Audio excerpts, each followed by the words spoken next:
Una ayuda.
entendidas como estas trayectorias que van más allá de trayectorias lineales y continuas y que tienen algún tipo de o ruptura o abandono o cambio, ¿vale? Y comparar si habían diferencias en la universidad o en las universidades presenciales catalanas y en la universidad en línea. Este era como los dos grandes antecedentes en los que yo he trabajado.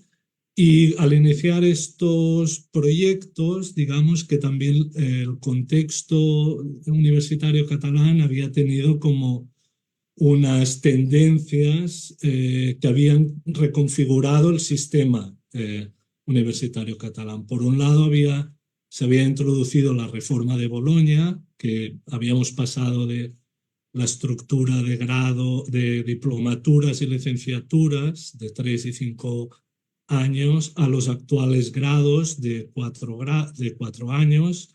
Esto era para homogeneizar eh, los grados en el sistema universitario europeo, pero esto a su vez, en el caso catalán y en el caso español, había introducido una serie de cambios metodológicos que había tenido consecuencias en los estudiantes.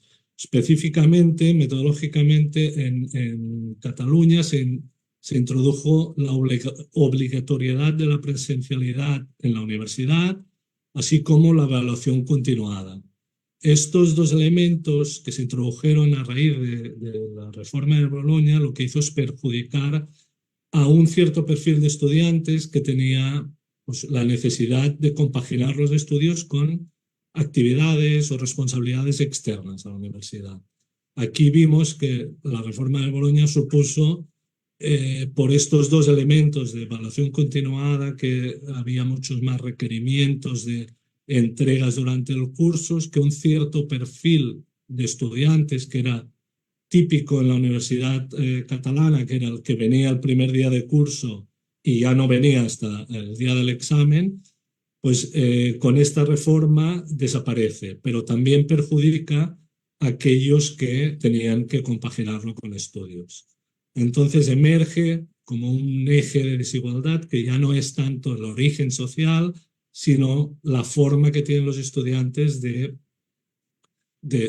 transitar en la universidad o de estudiar, ¿no? Y entonces este perfil de responsabilidades externas y también de estudiantes mayores, lo que se conoció o lo que se conoce como estudiantes tradicionales, se vieron especialmente perjudicados con esta nueva tendencia.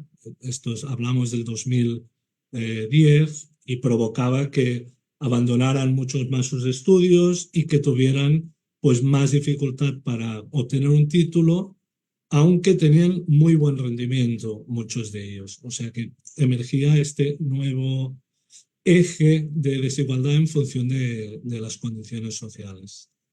Pero en paralelo a esta tendencia también había otra, que era que la universidad en línea dejaba de ser una opción periférica para tener mucha más centralidad en el sistema universitario catalán. Se observaba que hasta el 2014 o hasta antes de la introducción de Bolonia, la matrícula había sido siempre muy similar, o sea, no había cambios en la matrícula en comparación en la universidad presencial, pero a partir de 2014 se observa un mayor incremento en la universidad en línea que en la universidad presencial. Este incremento no fue generalizado, sino que fue centrado en dos o en ciertos perfiles. Por un lado, los más jóvenes, en estos estudiantes de nuevo acceso, optaban cada vez más por la universidad en línea y también por los estudiantes mayores, los mayores de 40, pero también específicamente los mayores de 60 años. O sea que había estos dos perfiles en función de la edad que se había visto que habían incrementado muchísimo la matrícula a partir de, sobre todo, de 2014. Y otro de los elementos característicos era que el perfil, las mujeres que optaban mucho más por la universidad a distancia, o sea, el incremento de las mujeres en la universidad a distancia a partir de 2014 había incrementado significativamente. Estas dos tendencias eran como los puntos de partida para investigar, pues vamos a profundizar cómo son los estudiantes en línea, vamos a analizar qué elementos son más característicos, cuál es el perfil mayoritario, esto por un lado, y por otro lado también queríamos ver si la flexibilidad que ofrecía la universidad en línea podría ser una estrategia de estos estudiantes no tradicionales para reducir estos costes indirectos o psicosociales de estrés o de desplazamiento, o cómo, en definitiva, si la universidad en línea podía ofrecer nuevas oportunidades a estudiantes que veían en la presencial mucha más dificultad por estos cambios introducidos. Estos eran como los dos puntos de partida que queríamos profundizar en los diferentes artículos. Entonces, uno de los artículos o de los resultados que os voy a presentar es este artículo que teníamos como objetivo explorar cuáles eran las características más significativas de los estudiantes en la universidad en línea. Aquí específicamente nos centrábamos en la universidad a distancia y lo que queríamos ver qué elementos diferenciaban internamente a los estudiantes y elaborar una tipología de estudiantes en línea. Y también queríamos analizar cuáles eran sus motivaciones o qué esperaban de su paso por la universidad y si estas expectativas diferían según este perfil de estudiantes. Aquí, bueno, rápidamente lo que hicimos es una encuesta para estudiantes de la universidad en línea, y para el artículo y para esta investigación en concreto lo que hicimos es analizar específicamente los que actualmente estaban estudiando, ya sea en grado o en posgrado. Bueno, lo que realizábamos es un análisis de correspondencias múltiples, pero bueno, básicamente lo que nos permitía hacer este análisis era identificar qué ejes eran los más importantes para diferenciar la heterogeneidad de los estudiantes dentro de la universidad en línea. A partir del análisis vimos que había un eje que era el que tenía mucho peso y era el que era más importante, que era el de ciclo de vida o responsabilidades familiares, que estaba asociado con la edad, con la situación familiar y con el hecho de tener hijos.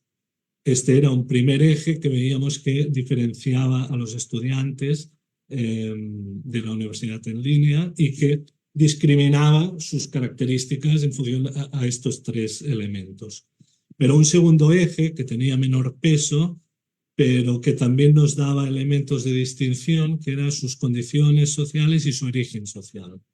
¿Vale? En función a este eje podíamos también diferenciar estudiantes que venían de orígenes sociales superiores, con padres con niveles de estudios universitarios, con padres con empleos cualificados, y por otro lado también estudiantes que venían ya con un nivel educativo, un título universitario previo.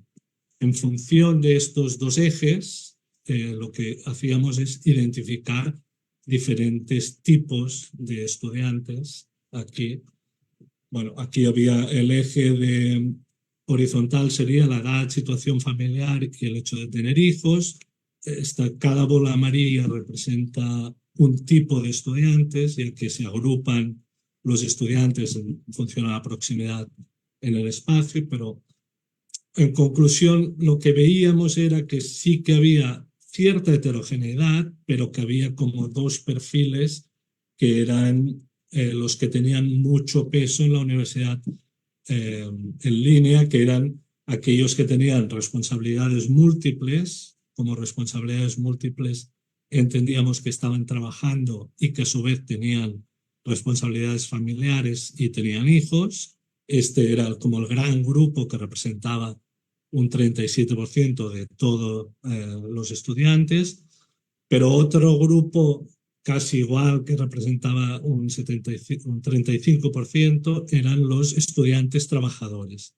Estos son igualmente estudiantes que están trabajando. En este caso no tienen responsabilidades familiares porque son también más jóvenes, pero que también tienen responsabilidades ya no familiares, o sea, no tienen hijos, pero sí que están trabajando. Estos dos grupos, que es como el grupo o como los dos tipos que históricamente se han asociado a la universidad en línea, que son estudiantes mayores y trabajadores, se les sumaban otros perfiles que son quizá más minoritarios, pero que más emergentes también en el sistema universitario catalán, que era, por ejemplo, los jóvenes que estaban en situación de paro. Estos representaban alrededor de un 17% y eran jóvenes en situación de paro y que habían accedido directamente a la universidad en línea desde el bachillerato. O sea que ya no optaban por la vía de la universidad presencial, sino que iban directamente a la universidad en línea. Entonces, es jóvenes en paro porque realmente eran muy jóvenes y estaban en situaciones de no trabajo, o sea que es dedicación exclusiva a los estudios.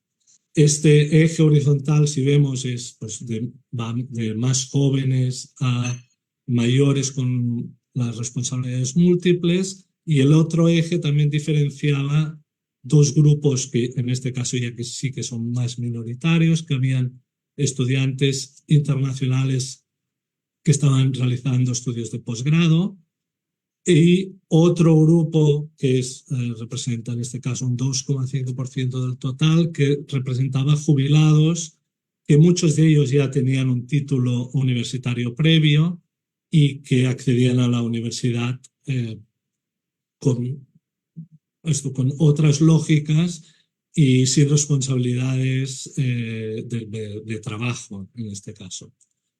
Entonces, estos eran como los 5 grupos que identificábamos, pero sí que realmente eran estos 2 grupos de responsabilidades múltiples y trabajadores los que representaban el núcleo duro de los estudiantes de la universidad en línea. Como decía, otro de los objetivos era ver si las lógicas para acceder a la universidad o lo que esperaban de su paso por la universidad difería en función de este perfil. Aquí había una pregunta en la que preguntábamos qué esperas obtener de tu paso por la universidad, y veíamos que había una serie de ítems que se asociaban más a motivaciones más intrínsecas o de adquisición de conocimiento y de desarrollo personal, y había otra serie de ítems que se asociaban más a mejora profesional o a posibilidades de incrementar mis probabilidades de cambiar de trabajo. Por tanto, identificamos como 2 factores o 2 ejes, uno más intrínseco y otro más extrínseco, y al realizar los análisis según el perfil, pues veíamos que evidentemente los estudiantes de mayor edad accedían a la universidad con una concepción más intrínseca y de adquirir conocimiento y de ampliar pues, el conocimiento más general, mientras que los más jóvenes, y tanto si trabajaban o no, lo que percibían o lo que esperaban de su paso por la universidad en línea sí que estaba más relacionado con estas motivaciones o expectativas de incremento de empleabilidad. Esto era un poco lo que dibujaba este artículo. Y lo que nos planteamos también era si esta diversidad de estudiantes que empezaba a emerger en la universidad en línea cómo se traduciría en términos de resultados académicos. O sea, si estos jóvenes que habían optado por la universidad en línea en primer lugar, si iban a tener éxito, y dejarme que ponga éxito entre muchas comillas, o cuál iba a ser su rendimiento en la universidad en línea. Entonces, para explorar esto, lo que hicimos fue en el otro artículo que os presento brevemente, los resultados, que lo que hacíamos era comparar las trayectorias académicas de los estudiantes en función de su perfil. En este caso, lo que seleccionamos son estudiantes mayores y menores de 25 años, ¿vale? Estos estudiantes tradicionales y no tradicionales, y también en función del sexo, ¿vale? Y lo que queríamos ver era, ¿vale?, qué presencia tienen en diferentes universidades presenciales y en línea, cuáles son sus trayectorias y si difiere esta lógica de trayectoria en función del perfil de estudiantes. Aquí lo que analizamos son datos de registro de los estudiantes, las mismas universidades. En este caso analizamos 3 universidades, 2 presenciales y la UOC. Nos cedieron sus datos de registro de una cohorte de acceso y nos permitieron seguir sus registros académicos en los siguientes 5 años en el caso de las universidades presenciales y 9 años en el caso de la UOC. Aquí seleccionamos 2 universidades presenciales, una que es la Universidad Autónoma, que tiene una oferta de estudios más generalista, y otra es la Universidad Politécnica de Cataluña, que tenía una oferta de estudios más de carreras técnicas. Entonces teníamos una universidad generalista, una universidad más técnica y la universidad en línea. Uno de los resultados, una de las primeras resultados que vimos fue que el perfil de estudiantes difería diametralmente de las universidades presenciales y de la universidad virtual. Si os fijáis, la universidad presencial, tanto la generalista como la politécnica, la presencia de estudiantes tradicionales es de más del 80%. De hecho, en la UAB, en la autónoma, es cerca de un 90 y más de un 90%. Y en el caso de la universidad virtual se observaba que era el perfil de estudiantes no tradicionales, estos de mayor edad, los que tenían un mayor peso. También se observaban aquí en la Politécnica una mayor presencia del perfil de hombres tradicionales, al ser una oferta formativa más de técnica, de estudios técnicos. Entonces, aquí veíamos que el perfil difería según las características de la cohorte de acceso. Diferían, siendo pues, las universidades presenciales más estudiantes tradicionales y la universidad virtual más no tradicionales.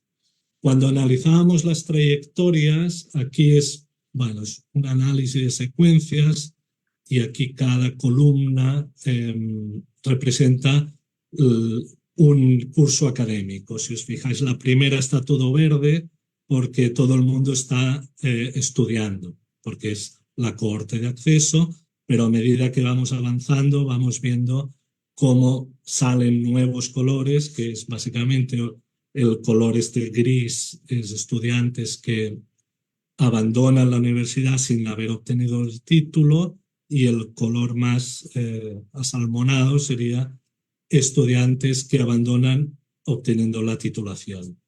Una de las conclusiones que vimos es la importancia del primer año como año de decisión de continuidad educativa.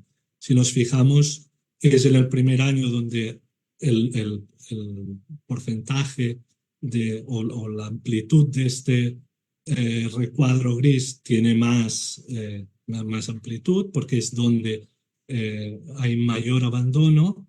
Y en el caso específico de la universidad a distancia se observa cómo este primer año es fundamental en el abandono, ya que casi más de un 40% de los estudiantes abandona el año siguiente de acceder a la universidad. Pero otra de las cosas que veíamos es que así como el primer año es en las universidades presenciales muy determinante, en el caso de la universidad en línea el abandono es persistente durante todos los 9 años después de que acceden. Por tanto, el carácter del abandono en la universidad a distancia tenía un carácter más permanente, más continuo a lo largo de todos los años analizados.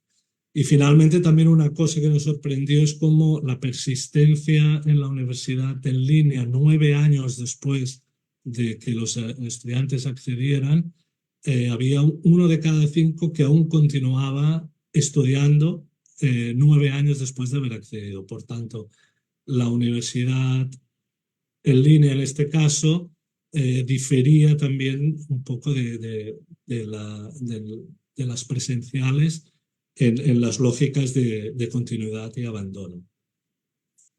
Al analizar o al ver si había relación entre el perfil y las trayectorias, sí que observábamos esto, que en las universidades presenciales la incidencia del abandono era sobre todo en estudiantes no tradicionales, los estudiantes mayores. O sea, se observaba lo que ya veíamos al iniciar el trabajo, que la reforma de Bolonia tuvo una incidencia en este perfil de estudiantes en la universidad presencial, pero en cambio en la universidad a distancia veíamos que el abandono era mucho más generalizado y que era independiente de si eran estudiantes tradicionales o no. O sea que en el caso de la universidad a distancia, el abandono tiene mucha más incidencia. Y en el caso de la persistencia, estos itinerarios que hablábamos, que al cabo de 9 años continúan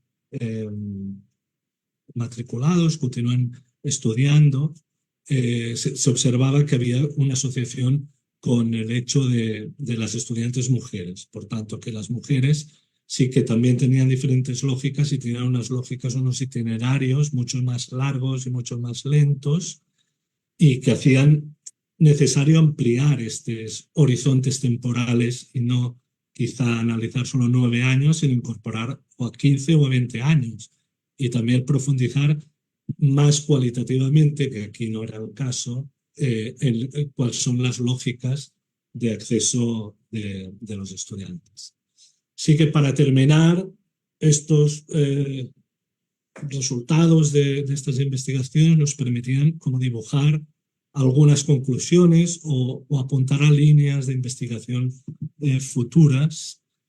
Y bueno, una de las conclusiones era la necesidad de incorporar el ciclo de vida y las condiciones sociales en el análisis tanto de las trayectorias como de las experiencias educativas de los estudiantes, ¿no? Y cómo este ciclo de vida puede determinar tanto los resultados académicos, pero también cómo elegir una u otra modalidad de universidad. Luego, también veíamos esta emergencia de diversidad de estudiantes y apuntábamos a lógicas distintas de participación que nos podría apuntar a lógicas que van más allá del credencialismo o más allá de la obtención de un título universitario y cómo pues, la adquisición de unas competencias profesionales determinadas para un lugar de trabajo o una lógica más de formación a lo largo de la vida para adquirir conocimientos artísticos en un determinado momento de tu vida, pues cómo introducir estas motivaciones para entender en la universidad en línea cómo es la participación de los estudiantes. Esto también relacionado con las causas de abandono. Si las lógicas de acceso a la universidad es adquirir el conocimiento práctico profesional, tú al haber adquirido aquel conocimiento abandonas, ya no tienes la necesidad de obtener todo el título universitario. Entonces, aquí, en el caso de la universidad en línea, sería necesario repensar qué queremos decir con abandono y si todo este abandono es realmente abandono asociado a términos académicos o por términos académicos. Y finalmente el apunte de si la universidad en línea ofrecía nuevas oportunidades de graduación a estos perfiles de orígenes sociales más bajos o con condiciones sociales determinadas. Yo diría que ofrece oportunidades de continuidad educativa, pero no sé si de obtención de título. O sea, sí que ofrece un espacio para adquirir una serie de conocimientos, pero no sé si ofrece la oportunidad de obtener un título por estos horizontes largos temporales y por estas altas tasas de abandono que veíamos que cerca de un 70% de los estudiantes abandonaba. Y finalmente, si la universidad, en este caso, si la Universidad Oberta de Cataluña quiere tener un papel central en términos de equidad en el sistema universitario catalán, sí que tiene la necesidad de incrementar la retención de estudiantes, al menos de aquellos más jóvenes sin estudios universitarios que acceden a la universidad con la voluntad de adquirir pues, una credencial o un título universitario. Esto es todo por mi parte. Creo que me he ceñido al tiempo que tenía. Sí, gracias. Dejo de compartir. Ahora pasamos la palabra a Claudia, que nos hará comentarios durante, de momento, 15 minutos. Muy bien, muchas gracias. Antes que nada, felicito a Albert por esta exposición del trabajo, obviamente por el proyecto de investigación y por la exposición tan clara y concisa de su trabajo, así como al Instituto por la invitación para leer, que favorece que los investigadores educativos nos llenemos de entusiasmo, nuevas ideas y detonantes para la investigación, identificando nuevas metas, que es lo que me motivó mucho el trabajo de Albert. Y en ese sentido, mi intervención quiero dividirla en dos aspectos. Primero, hablar un poquito sobre lo leído del trabajo y la importancia que tiene investigar la educación a distancia, ahora la educación en línea, por la fijación que yo tengo con este sistema desde 2003, que empecé a trabajar como docente en un programa de nivelación a licenciatura en trabajo social a distancia. Y bueno, mi participación todavía atrás, en 1992, cuando se generó este programa, me lleva a tener muchos puntos de comparación con los resultados que ahorita nos exponían.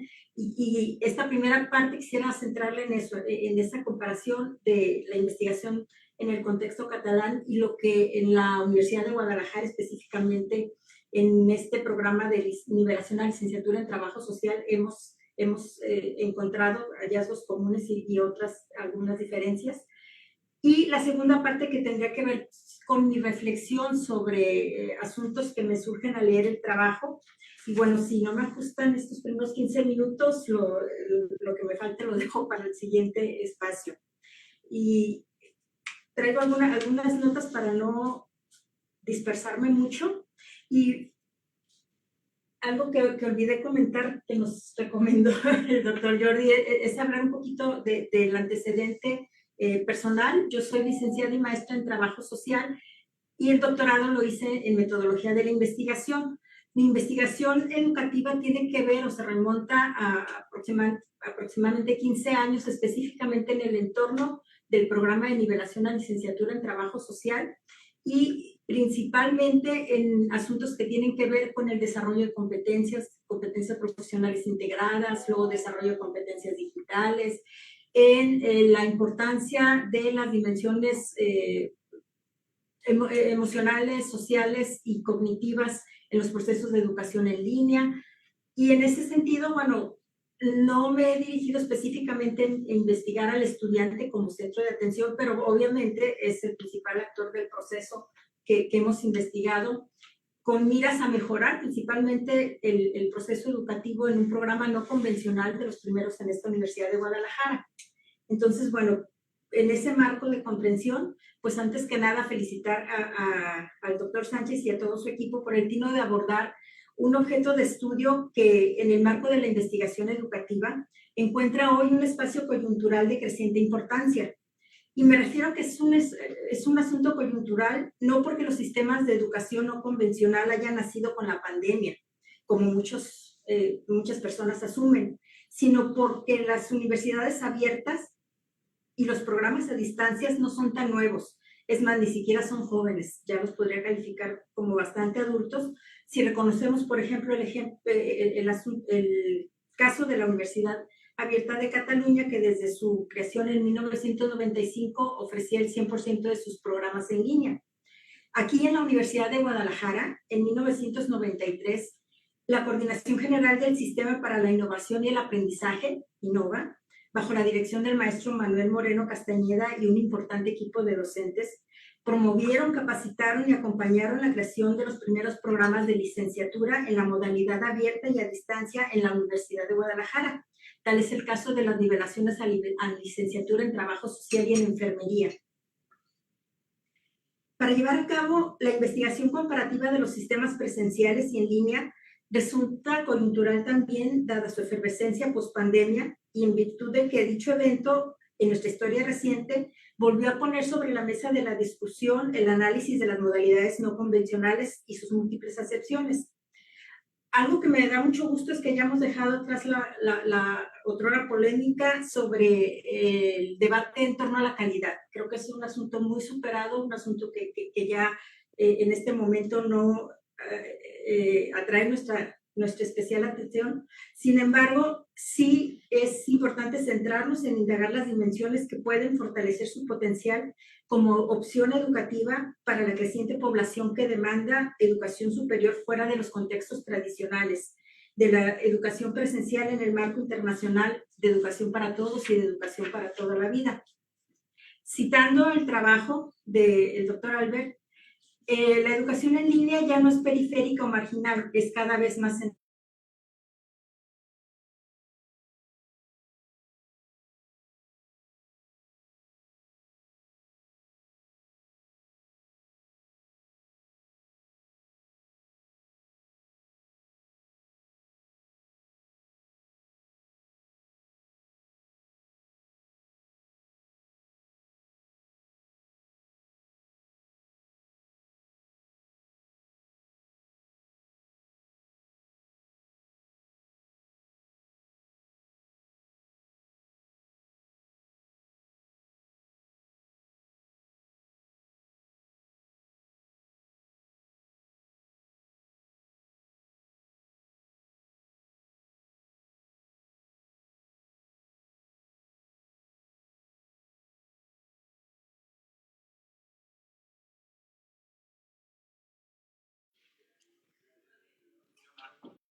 como formación a lo largo de la vida y aquí se ha perdido.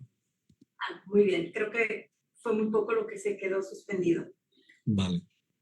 Entonces, después de hablar de la importancia de la educación en línea, sobre todo en este marco referencial de la UNESCO, Educación para Todos y para a lo largo de toda la vida, se hace muy importante pues considerar la educación en línea no como un periférico marginal, sino como central, bien dice tu trabajo, ya que atrae la atención a una creciente población no convencional. Les comentaba que qué sería ahora una población convencional en un escenario tan complejo como el que estamos viviendo, pero bueno, asumiendo que es un concepto o un término que entendemos, el de estudiante tradicional o el de estudiante convencional, habría que identificar cómo el actual estudiante de educación superior en general tiene un perfil menos convencional, ya que busca equilibrar su rol de estudiante con sus papeles también dentro de la familia, del trabajo, y ahora más que antes con preocupaciones de asuntos de salud mental. Lo anterior obliga a retomar, de esto hablaré un poquito más adelante. Lo anterior obliga a retomar la vieja preocupación del fenómeno del abandono y de las bajas tasas de retención en la educación a distancia, que luego resultan ser los principales indicadores de eficiencia y de eficacia cuando se evalúan o se acreditan los programas. También de esto hablaré un poquito adelante, justamente atendiendo estas últimas gráficas que nos presentabas con respecto a la importancia de la persistencia en periodos de escolaridad mucho más largos dentro de sistemas en línea. Si bien en educación superior el abandono de los estudios es mayor entre hombres y se ha observado que las mujeres muestran mayor persistencia y graduación, los resultados ciertamente no son tan concluyentes. En el caso de la nivelación a licenciatura en trabajo social, que es el programa en donde yo participo, el 95% de la matrícula son mujeres. Entonces, en ese sentido, bueno, aquí no tenemos una posibilidad de hacer esa diferenciación o un estudio comparativo entre géneros, pero finalmente, por lo que nos expresabas en tu artículo, tampoco es tan concluyente en lo general.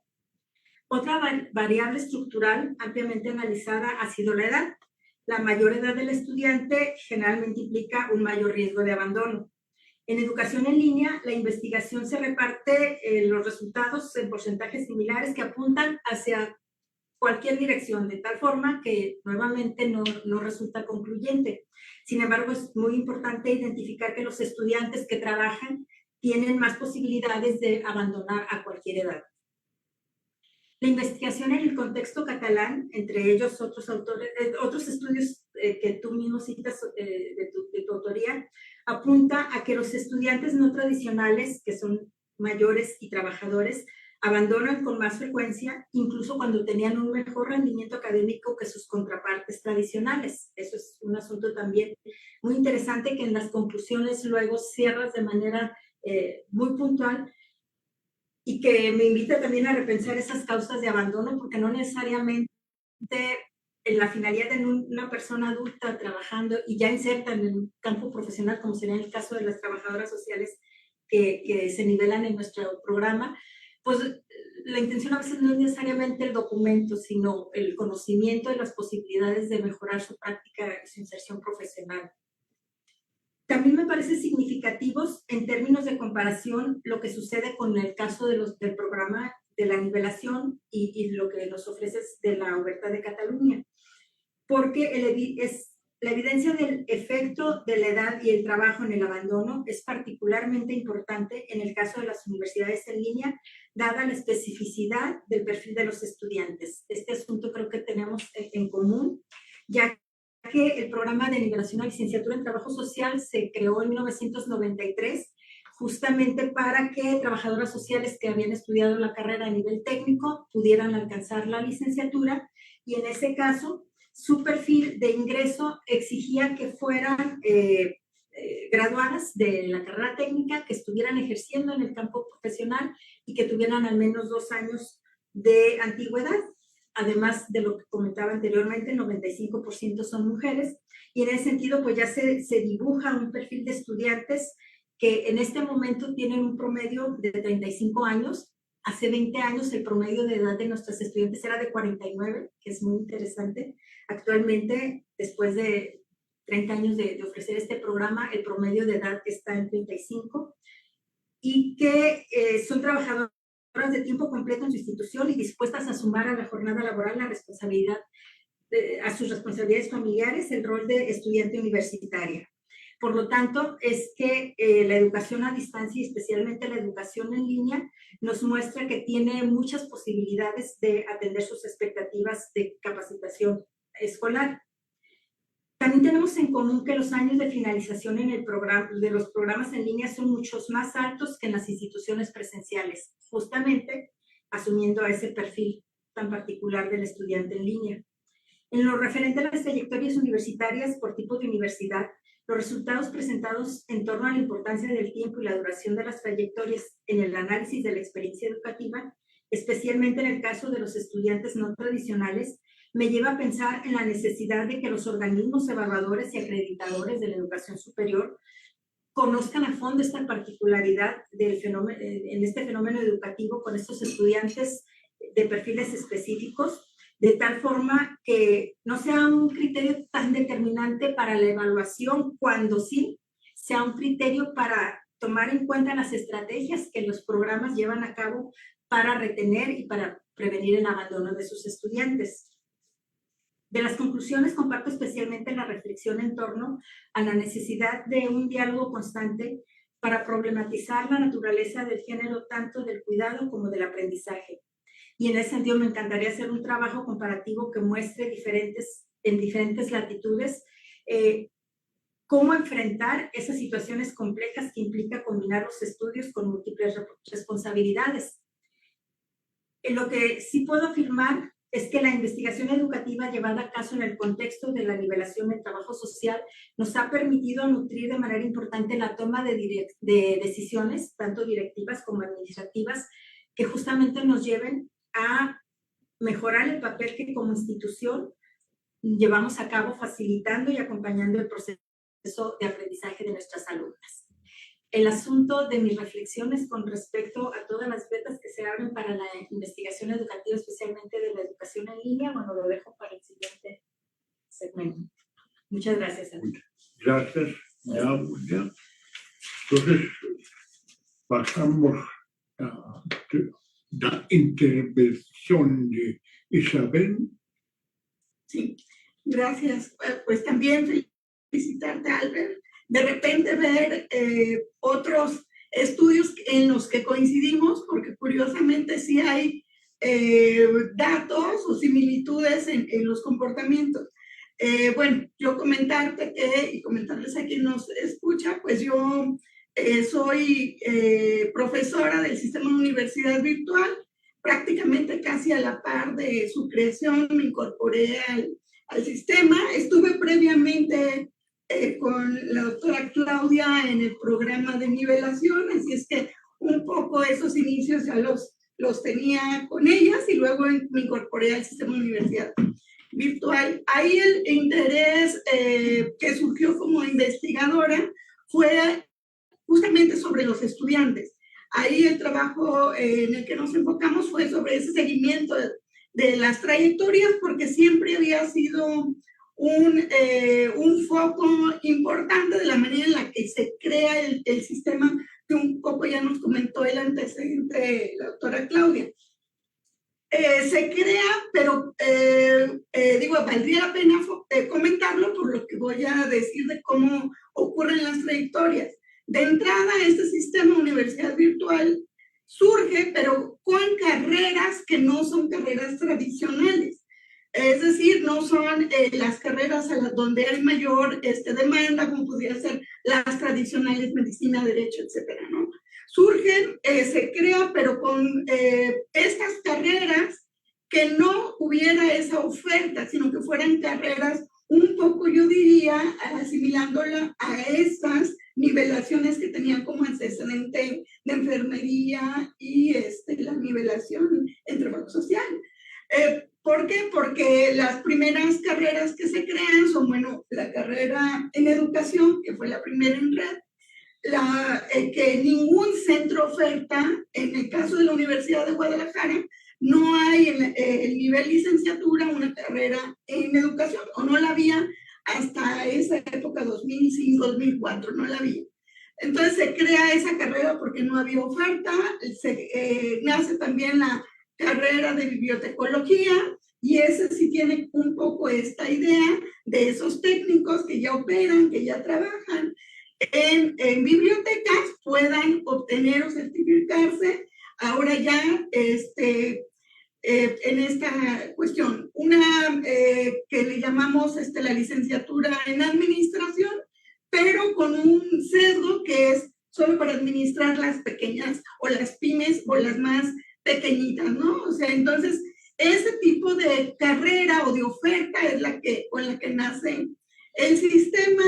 Y entonces, obviamente, las personas que se incorporaban a estas carreras, pues no necesariamente era la carrera a la que aspiraban, ¿no? Pero era la oportunidad que se tenía para tener, digamos, una carrera. Y los iniciales, los primeros que se incorporan, sí tienen este perfil de trabajar en lo que quieren titularse después.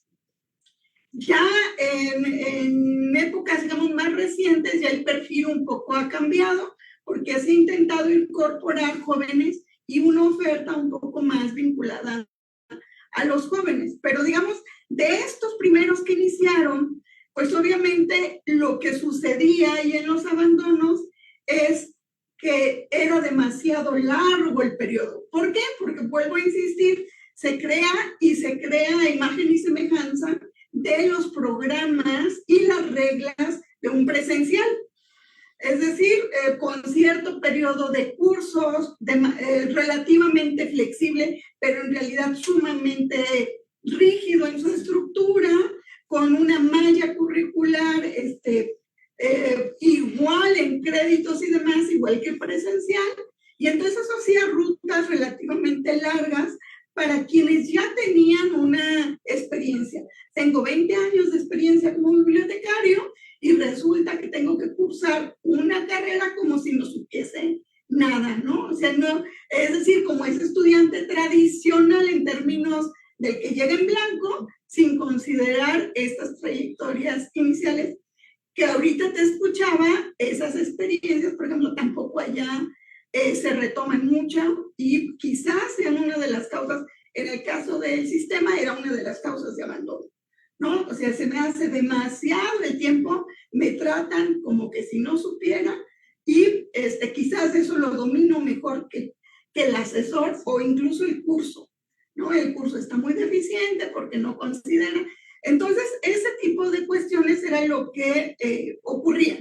Y por eso nace la intención. Hay mucho abandono, hay demasiada deserción, y a veces no era una manifestación inmediata, ¿no? O sea, podían durar a lo largo de un año, permanecer, pero no estaban viendo que no respondía a sus necesidades. Por ejemplo, a lo mejor como ocurre en la nivelación. En la nivelación, no sé si todavía funciona igual, que es un periodo relativamente corto, de un año, intenso, y luego ya, no sé si ha cambiado. Ah, sí, pero digo, el programa está pensado en módulos. 18, sí, 18 meses. En 18 meses, más o menos, digo, un periodo más corto, pero la flexibilidad de alargar el tiempo. Bueno, acá podían alargar el tiempo, pero no tanto, porque es el doble del promedio. El doble del promedio en el que se está estimando es 4 años, máximo 4 años y medio. Entonces, el doble implicaría más o menos 8 años, ¿no?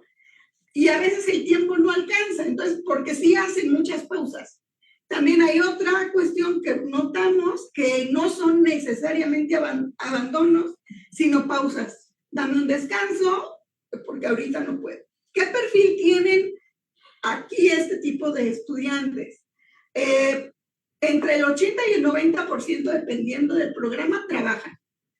Y ese trabajo que realizan es en su mayoría, si no es que la totalidad, vinculado con la carrera. Entonces, ese tipo de cosas no son consideradas o no habían sido, bueno, todavía no han sido consideradas justamente para la flexibilidad y el armado de la malla curricular. Entonces, es un poco esto que comentabas tú de las rutas de formación y los perfiles, esta cuestión de hacer como una ruta o esta ruta que se les va a armar como muy individualizada, ¿no? Ese saber a qué viene también es importante. Nace un poco aquí vinculado estas cuestiones en línea o a distancia, nacen muy vinculadas a la educación continua. Y entonces creo que a veces esta educación continua que tomas 2, 3 cursos, se certifica y demás, muchos de los estudiantes sí la consideran así. Es decir, yo no quiero todo, pero como no me permites tomar 2, 3, me inscribo a toda la carrera. Pero yo nada más venía a tomar 2, 3 y solamente. Estos perfiles de que tienen ya una carrera, ese también es muy alto el porcentaje. Hay quienes tienen un 35%, tienen una carrera trunca previa. Y el 10% ya tiene una licenciatura que viene a un poco reciclarse, están trabajando en algo para lo que no se formaron, entonces vienen a ese tipo de cuestiones a incorporarse. Entonces, un poco los estudios que tratamos de hacer es identificar quiénes eran y qué buscaban, para poder relativamente a la institución le estaba afectando el abandono. Esas altas tasas en las que podían aparecer hasta 2 años sin ninguna actividad. Entonces, este estudiante nos estaba afectando porque ni decidía irse, ni avanzaba o se comprometía. Y eso obviamente, pues, aunque mencionas que los recursos o los dineros se transfieren más a la persona en términos de gasto, realmente para la institución sí implica el no verse eficiente, ¿no? Porque te cuenta una vez que tú entregas un título a alguien y formas a alguien, y no por los trayectos intermedios. Entonces ahí sí coincidimos y valdría la pena luego en la siguiente parte discutir esto que ustedes proponen y que, bueno, también nosotros llegamos a la conclusión de las rutas individualizadas y un poco de estos certificados parciales, ¿no? Parciales que pudiesen generarse, ¿no? Entonces, eso valdría la pena luego discutirlo y se me fue la idea por pensar en el tiempo. Pero bueno, lo comentaremos. Había otro punto que comentaban ustedes, digo que coincidían también, que tenía que ver con estos que vienen a trabajar, por ejemplo, estos que son trabajadores, que obviamente eso ocurre mucho, estos estudiantes que le llamas múltiples, de tareas múltiples, prácticamente con nosotros, a diferencia de con ustedes, son mínimos los que realmente son estudiantes. Prácticamente no existen los estudiantes de tiempo completo en cursos en línea. Todos justamente eligen esta modalidad por la multiplicidad de actividades que realizan. Poquísimos, yo creo que menos del 5% son los que han incorporado de menos edad, porque coincidimos también, tenemos un promedio de 35 años, ¿no? de edad. Se han incorporado chicos de edad regular de 18 a 25 y ellos poco han permanecido porque les hace, a pesar de que pueden estar trabajando, no coinciden, se sienten que poco aprenden, están acostumbrados a ese profesor de frente.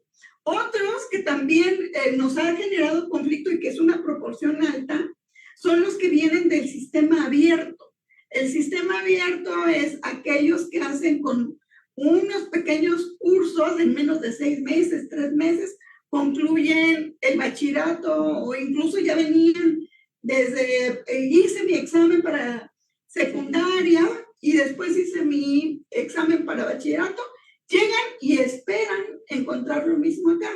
Bueno, y aquí, ¿en cuándo cuánto tiempo, es mucho tiempo. Entonces, estos del sistema abierto, también ellos esperan el examen, ¿no? Bueno, estas son mis guías, ¿por qué no me hacen un examen? No están acostumbrados, obviamente, a la entrega de documentos, a la lectura profunda, en fin. Esas son otro tipo de deficiencias que a lo mejor también valdría la pena que en el otro espacio discutamos. Revisé, pero si quieren mejor en la siguiente, revisé a nivel general, a nivel, este parámetro que utilizaron ustedes de los 25 años y los mayores de 25 años como criterio, en modalidades presencial, digamos, la escolarizada, no escolarizada y mixta, que le llaman aquí para clasificar los programas, y al ratito discutimos cómo resultaron que, bueno, algunas se coinciden, pero hay cosas interesantes que discutir ahí. Gracias, Isabel. Entonces, esta es la primera ronda de intervenciones. Yo, sí, intentando hacer diálogo que respuesta das, no necesariamente a todo. Albert.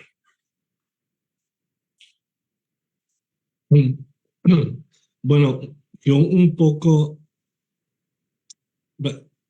sobre todo esto de tradicional, no tradicional que hablábamos, cuando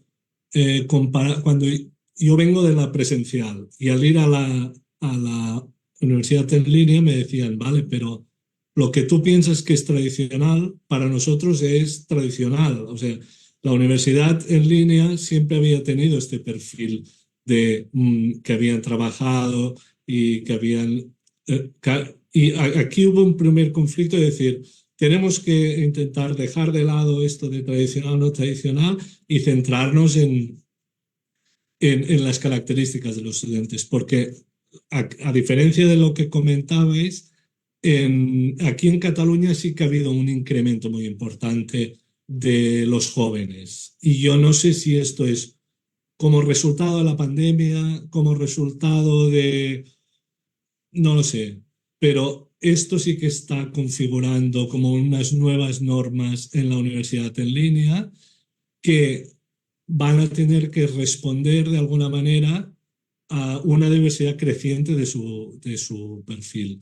Y en este sentido, yo creo que sí que estos jóvenes acceden, así como todos los otros, yo creo que pueden tener lógicas de profesionalización, de adquirir competencias. Yo creo que si los jóvenes acceden con la voluntad de tener un título universitario, o sea, de hacer el camino largo. Y entonces, si queremos profundizar en el abandono, aquí sí que hay que poner el foco en las condiciones específicas de la universidad en línea.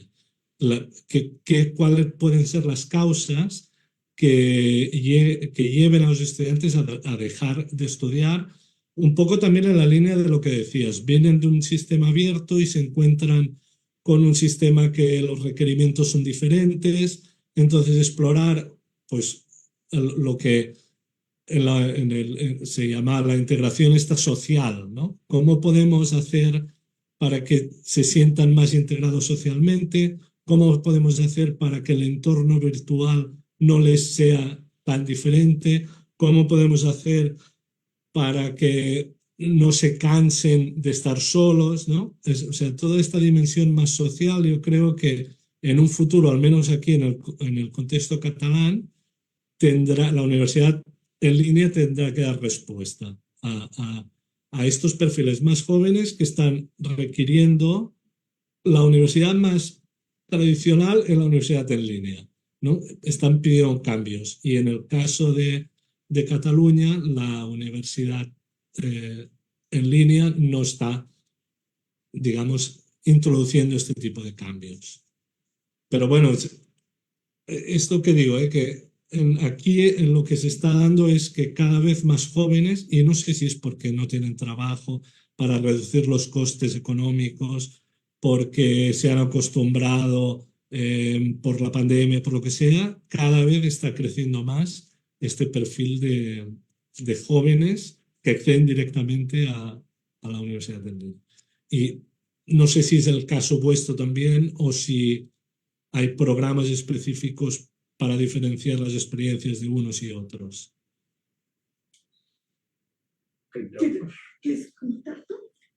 Bueno, voy a comentar esto que lo tengo dentro del esquema de esta segunda parte de esta réplica, en donde yo quisiera hablar de esas reflexiones que me surgieron a raíz de leer el trabajo y que contrasto con el contexto mexicano, especialmente el de la Universidad de Guadalajara, en el estado de Jalisco.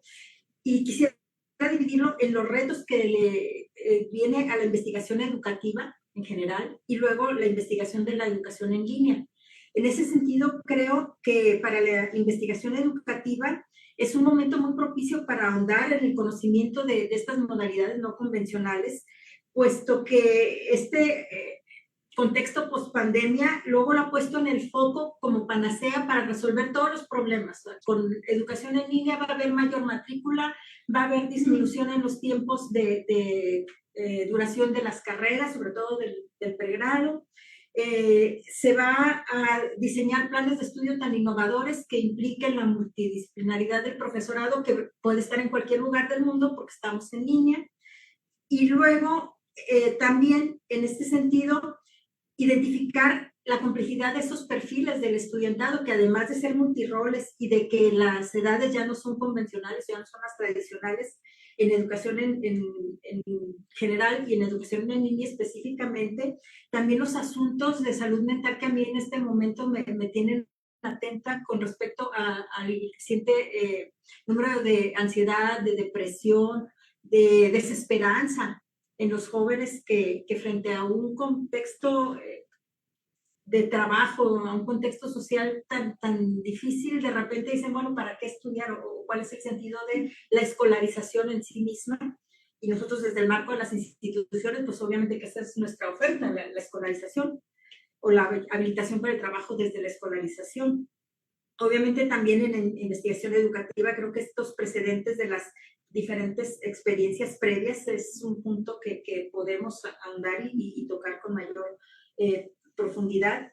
Y algo que me resulta también interesante es investigar sobre las expectativas tanto profesionales como de vida. Eso también lo mencionaba Albert hace rato en la exposición. Creo que en el asunto de investigar específicamente la educación en línea tendría que ver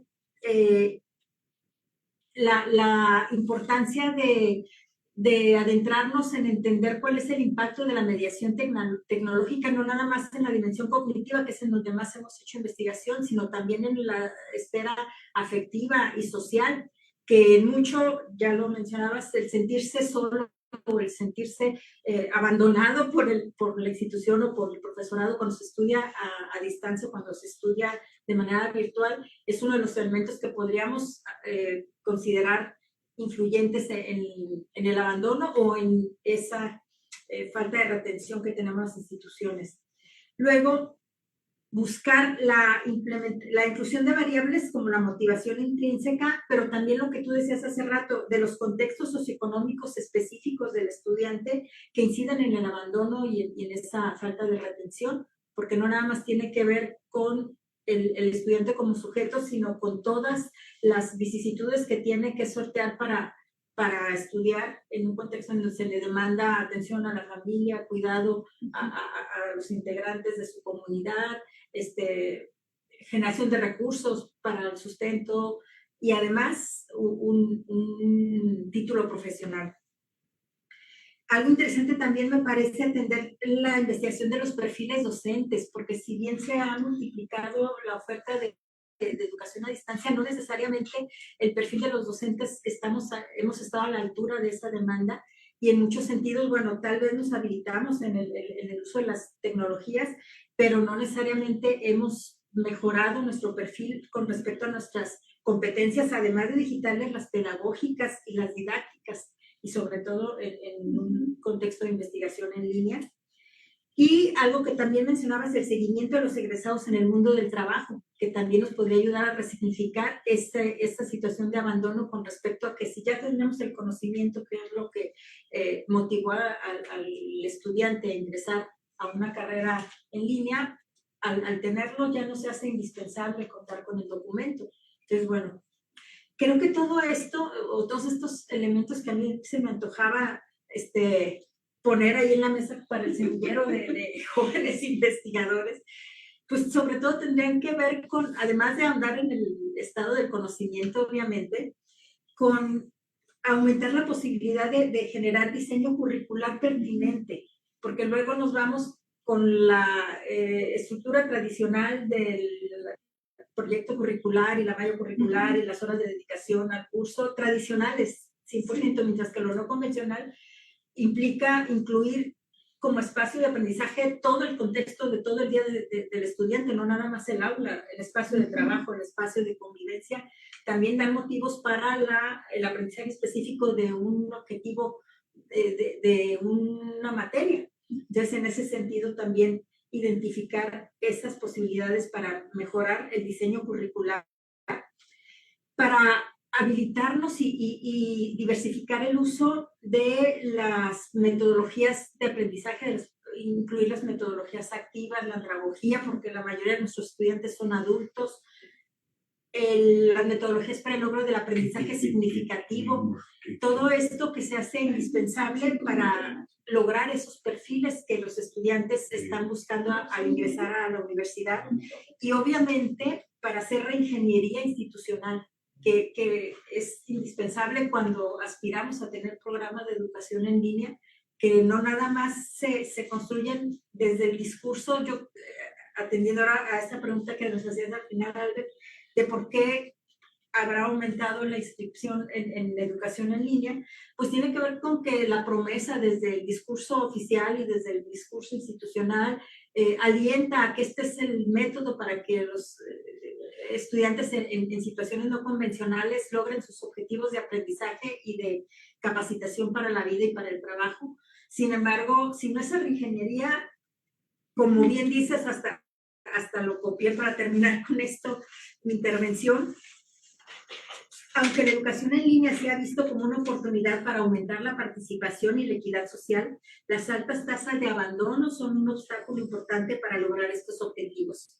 Ciertamente, si queremos seguir o como se siguen considerando los índices de educación en la población adulta como indicadores de desarrollo social, pues hay que trabajar, además de en la generación del conocimiento, en la implementación de en la toma de decisiones con miras a ese mejor sistema de educación abierta. Tenemos 10 minutos, un poco más, pero para que nos corten la comunicación. Entonces, la tecnología tiene también esos límites. Entonces, Bueno, Isabel, y si quieres... voy a procurar ser muy sintética. Revisando por otro proyecto, revisando el censo con nosotros, por lo que decías de si las edades se han rejuvenecido en la educación a distancia.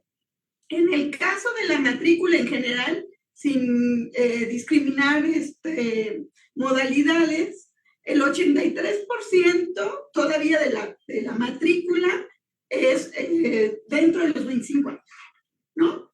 El 13%, o sea, estamos hablando de la matrícula en general, digo, de la población que está estudiando matrícula en general, el 13% se han crecido, fíjate, antes era el 90%, o sea, si hacemos el corte, el 90%, un poco lo que tú decías, tradicionalmente, o los que van escolarizados presencial, el 90% están dentro de los 18 a 25 años.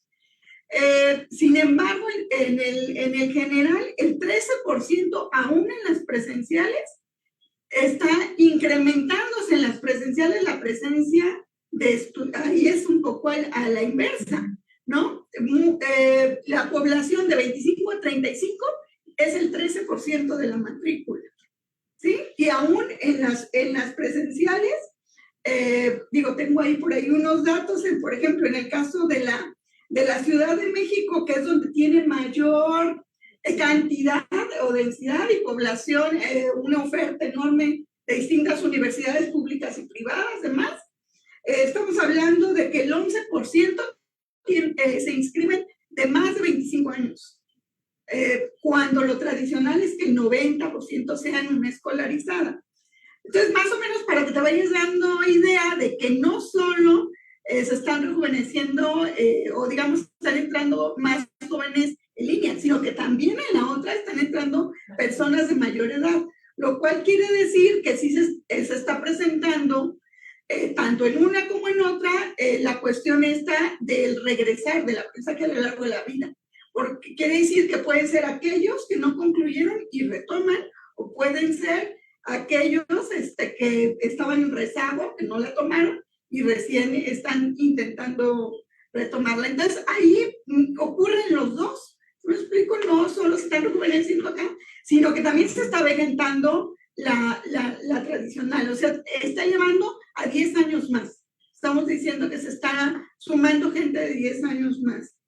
En esta, digo, un poco para cerrar, pues implicaría, un poco dando respuesta a lo que tú preguntabas, aquí ocurre algo en la Universidad de Guadalajara, que las regionales, digamos, tienen 17 pequeñas universidades, ¿no? Pequeños centros universitarios, y estos centros, los que están, digamos, no en zona metropolitana, nacen con su modalidad mixta.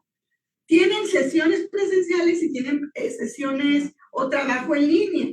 Entonces, esto, digamos que se suma no solo a la universidad que está virtual, sino que se suma también a ese trabajo de educación a distancia. Entonces, ahí sí se ha incrementado, ahí sí la oferta, digamos que las edades sí son también mayores, pero creo que sí obedece un poco a la flexibilidad, en la que no necesariamente acuden todos los días, como tradicionalmente, sino que implican modalidades distintas. Un poco después de la pandemia ha ocurrido que hay oferta ya en todos los centros universitarios de estos cursos que le llaman híbridos o que están completamente en línea. Entonces se han estado combinando y ahí no necesariamente tiene que ver con las edades, sino con el cambio institucional, que eso también valdría un poco la pena luego explorar. Gracias, Israel. Os doy la conexión os da 1 minuto por persona para terminar. Entonces, puedes empezar tú, Albert. Sí, bueno, yo una pequeña reflexión que cuando hablamos de la flexibilidad que ofrece la universidad en línea, una cosa que nos pasó al analizar la UOC es que, bueno, había este discurso de flexibilidad, de que permitían matricularte a los diferentes cursos que ofrecían, ¿no? En esta lógica de adquisición de competencias profesionales, etcétera, etcétera, que daba la impresión de que el currículum o las matrículas, o sea, las asignaturas a las que te podías matricular era muy flexible. Entonces sí que daba esta idea de la universidad oberta como muy flexible y como, pues si yo quiero hacer adquirir estas competencias específicas lo hacía. Pero al preguntar cuál era la lógica de matriculación, veíamos que habían unos asesores que te obligaban a matricular de las mismas asignaturas siempre. O sea que esta flexibilidad, que muchas veces se habla como discurso, no se da en términos de flexibilidad de currículum, que sería quizá lo interesante, y que tú te pudieras matricular, pues yo creo que hay asignatura que aunque sea de tercero, por mis competencias profesionales me va a dar el conocimiento que yo quiero específico, pues para hacer aquella asignatura tenías que hacer 2 más anteriormente. O sea, esta flexibilidad que a veces se le atribuye a la universidad en línea, al menos en el caso catalán, veíamos que era un diseño muy pensado como la universidad presencial. Y en esta idea decíamos, quizás si flexibilizamos la posibilidad de matricularte en diferente oferta formativa, ganarás pues que alumnos te vayan haciendo esta lógica de microcredenciales, ¿no? Que vaya, cojo ahora una asignatura de aquí, una asignatura de aquí, y me voy yo, o el alumno, el estudiante, haciendo su trayectoria particular, ¿no? Más en la lógica de la Open University, que va en esta lógica de tú puedes hacer los cursos que quieras y al final los juntas todos y te acreditas. Pues en este caso la catalana funcionaba mucho como la lógica de las universidades presenciales. No sé, lo dejo aquí, ya sé que es abrir un melón que no se acabaría nunca, pero lo dejo aquí. Y ya voy a... Gracias. Yo para cerrar, pues quiero agradecer la invitación para estar en este espacio tan enriquecedor y tan detonador de ideas, porque sí considero que ciertamente si no, este resultado de la investigación educativa no impacta en los tomadores de decisiones, pues bueno, no estamos haciendo tanta tarea. Yo creo que es muy importante que este conocimiento sobre los perfiles actuales de nuestros estudiantes nos lleven a modificar el perfil del docente, y para eso pues hay que tomar decisiones personales como docentes e institucionales para modelar este docente orientado a la educación en línea, y obviamente estas decisiones institucionales de reestructura, de reingeniería, para que no lo entendamos nada más como una fórmula fácil de resolución de problemas en un mundo en donde crece la demanda de educación superior, sino que la eficiencia se mida en términos de lo que esta investigación nos enseña que es importante. Muchas gracias y muchas gracias también. Aquí. Entonces, Isabel.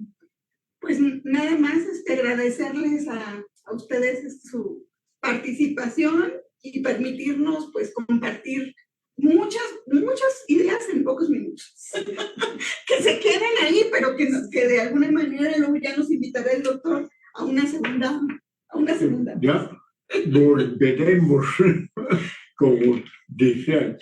Bueno, gracias al instituto que nos da esa oportunidad de encontrarnos y, ¿por qué no?, pensar en un nuevo encuentro más focalizado sobre los temas que son más de debate. Eso, bueno, eso es la tarea que me toca a mí. Ya espero hacerlo bien. Muchas gracias a los tres por vuestra participación y hasta la próxima. Muchas gracias a vosotros también por la oportunidad de presentar este trabajo. Gracias.